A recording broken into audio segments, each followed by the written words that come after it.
సరేనా? ప్రైజ్ లాంటండి. మరి యొక్క దావీదు కీర్తన 103:13లో తండ్రి తన కుమారుని యందు జాలిపడినట్లు యెహోవా తన యందు భయభక్తుల వారి పట్ల జాలిపడును కదండి. ఆయన యందు భయభక్తులు కలిగి మన కన్న తండ్రి తన బిడ్డల పట్ల జాలి చూపుతాడు. ఎట్లా అంటే కోడి మరి పిల్లలను పెడుతుంది. ఆ పిల్లలు బయట తిరుగుతున్నప్పుడు గద్దలో ఆకాశం నుండి ఎగురుతాయి. ఆ గద్దలు ఎక్కడ ఎత్తుకుపోతాయో ఆ కోడి పిల్లలనని ఆ యొక్క తల్లి ఏం చేస్తుంది, రెక్కల చోటున ఆ పిల్లలను దాచుకుంటుంది జాలి కలిగి ఆ బిడ్డల మీద. అలాగే తండ్రి కూడా కుమారుని యందు జాలిపడినట్లు యెహోవా యందు భయభక్తుల గారి పట్ల ఆయన జాలిపడును కదండి. తండ్రి ప్రేమ చాలా గొప్పది, చాలా ఉన్నతమైంది. ఆ ప్రేమ మరి ఆ ప్రేమను బట్టే మనల్ని రక్షించుకున్నాడు. మనం ప్రేమించలేదు కానీ ముందుగా ఆయనే మనలను ప్రేమించాడని వాక్యం చెలవిస్తుంది. అలాగే కొరింథీలో కూడా తండ్రి ప్రేమ చాలా గొప్పది, కనికరం గలది.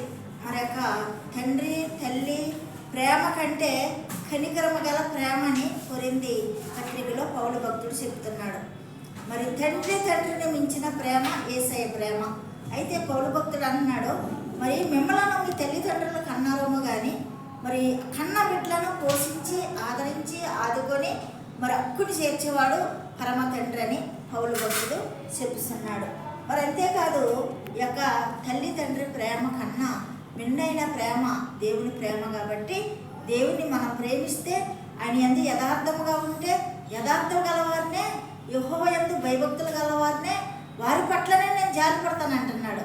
లోకంలో ఉండి లోకంలో తిరిగి లోక వ్యసనాలతో నింపబడి నువ్వు జీవిస్తే నీ మీద జాలిపడడు. కానీ ఆయన యందు నువ్వు భయభక్తులు కలిగి ఉంటే నీ మీద జాలిపడి నిన్ను రక్షించి నిన్ను ఆదరించి ఆదుకుంటాడు. కాబట్టి కోడి తన పిల్లలను రెక్కల కింద ఏ రీతిగా దాచుకుంటుందో నిన్ను కూడా నువ్వు ఏ స్థలంలోకి వెళ్ళినా ఎక్కడున్నా నిన్ను ఆయన దాస్తాడో కనికరం కలిగిన దేవుడు. కాబట్టి అలాంటి దేవుడిని మనం ఆరాధిస్తామండి.